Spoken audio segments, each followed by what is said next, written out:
Around 12,900 years ago, Earth seemed to be leaving the last ice age behind. The climate had already begun warming, glaciers were retreating, and ecosystems were adjusting to a world that looked less frozen and more familiar. Then, with startling speed, that warming was interrupted. Across much of the Northern Hemisphere, temperatures dropped sharply, especially around the North Atlantic. This cold interval is known as the Younger Dryas, and it lasted until about 11,700 years before present. What makes it so important is not simply that the planet cooled, but that the change happened quickly by geological standards. In Greenland, evidence suggests temperatures may have plunged within only a few years. For climate scientists, the Younger Dryas is one of the clearest examples that Earth's climate can shift abruptly, not only gradually over thousands of years.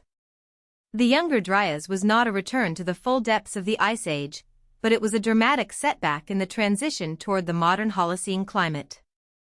In North America, annual air temperatures fell by roughly 3 degrees Celsius.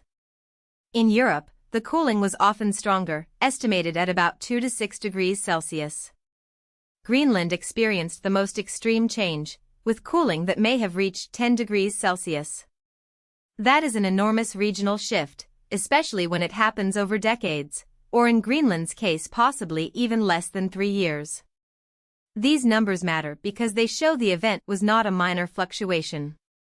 It was a reorganizing of climate patterns across an entire hemisphere, affecting wind, ocean circulation, sea ice, rainfall, and the length of the growing season.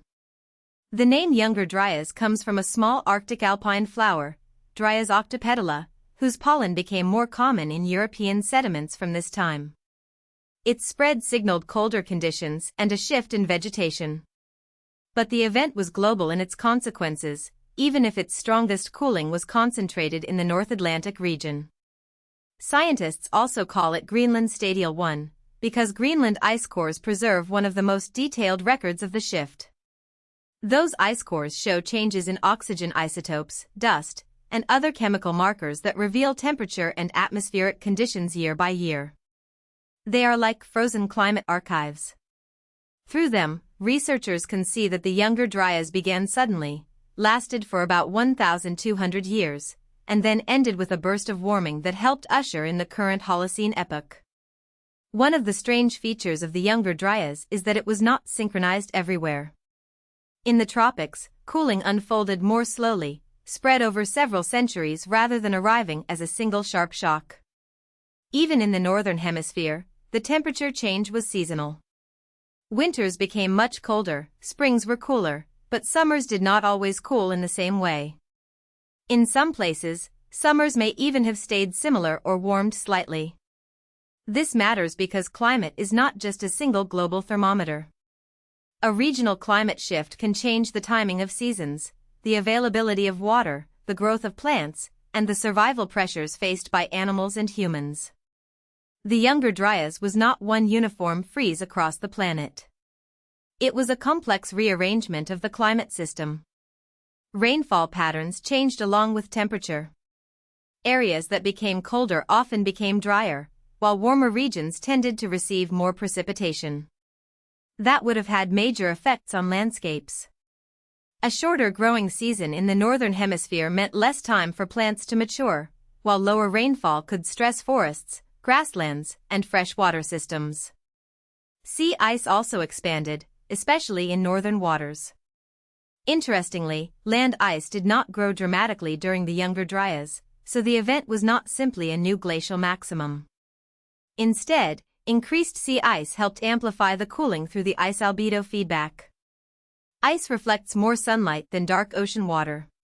When sea ice spreads, more sunlight is bounced back into space, which cools the surface further and can help maintain colder conditions.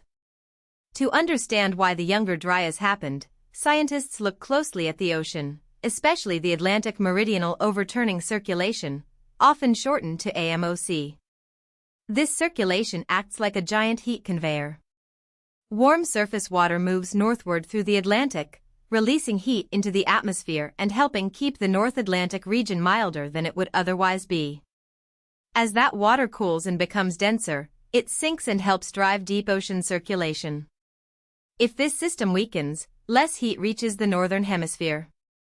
The North Atlantic cools, sea ice can expand, and weather patterns shift.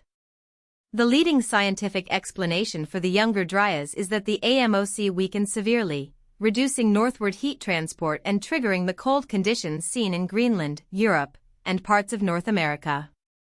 The AMOC explanation also helps make sense of a pattern called the polar seesaw. During some periods, the Northern Hemisphere warms while the Southern Hemisphere cools. During others, the opposite happens. Before the Younger Dryas, during the Ballingallorod interstadial, the Northern Hemisphere warmed rapidly while the Southern Hemisphere experienced cooling. During the Younger Dryas, the Northern Hemisphere cooled while parts of the Southern Hemisphere warmed. This seesaw effect is exactly what researchers expect if ocean circulation changes how heat is distributed between hemispheres. When the AMOC is strong, more heat is moved north. When it weakens, heat remains farther south. The Younger Dryas was not just a cold snap, it was evidence that the ocean can redistribute planetary heat in powerful and uneven ways. The big debate is not whether the AMOC played a central role, but what caused it to weaken so dramatically. The classic hypothesis focuses on freshwater. As the Ice Age ended, huge amounts of meltwater collected in glacial lakes across North America, especially Lake Agassiz. If a large pulse of cold fresh water suddenly entered the North Atlantic, it could have diluted salty surface waters. Salty water is dense and sinks more easily. Fresh water is less dense, so it can interfere with sinking and slow the overturning circulation.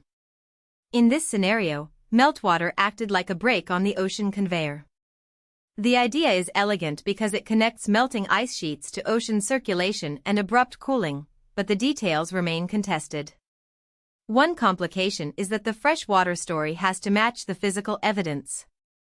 Some studies support routes for meltwater, including flow through the Mackenzie River system toward the Arctic and Atlantic connected waters. But other evidence has raised questions, including whether sea level records show the kind of rise expected from a massive freshwater pulse at exactly the right time.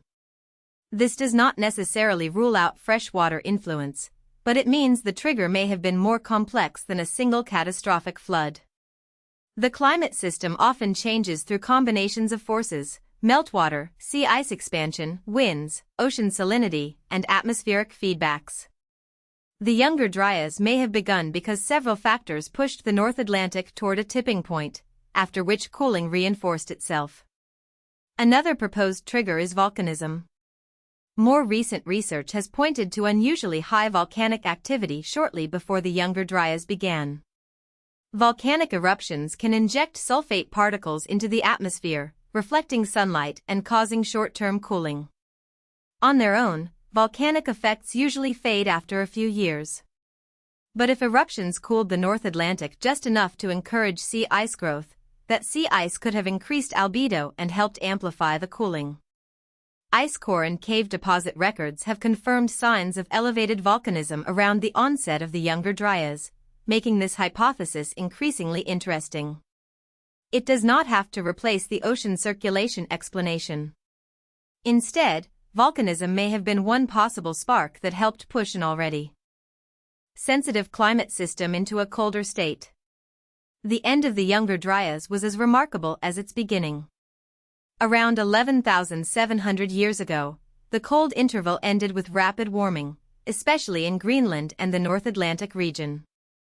The transition into the Holocene happened over roughly 50 years, a blink of an eye in geological time. Once the AMOC recovered, northward heat transport resumed, and the earlier warming trend could continue. Rising carbon dioxide levels, which had been part of the broader deglacial warming, were no longer being counteracted in the same way by weakened ocean circulation. This rapid ending is one reason the Younger Dryas is so important. It shows that climate states can persist for centuries, then reorganize quickly when a controlling system changes. The Younger Dryas is not just a frozen chapter from the distant past. It is a warning about how connected Earth's climate systems are. A change in ocean circulation can alter temperatures, rainfall, sea ice, seasons, and ecosystems across vast regions. The event also reminds us that global averages can hide regional extremes. Net global cooling during the Younger Dryas was much smaller than the dramatic local cooling seen in Greenland or Europe, partly because the Southern Hemisphere warmed while the North cooled. That contrast is the lesson. Climate change is not always smooth, equal, or gradual. Sometimes the system shifts through thresholds, feedbacks, and circulation changes. The Younger Dryas remains one of the clearest natural examples of abrupt climate change in Earth's recent history. If you found this helpful, please like this video and subscribe for more explainers.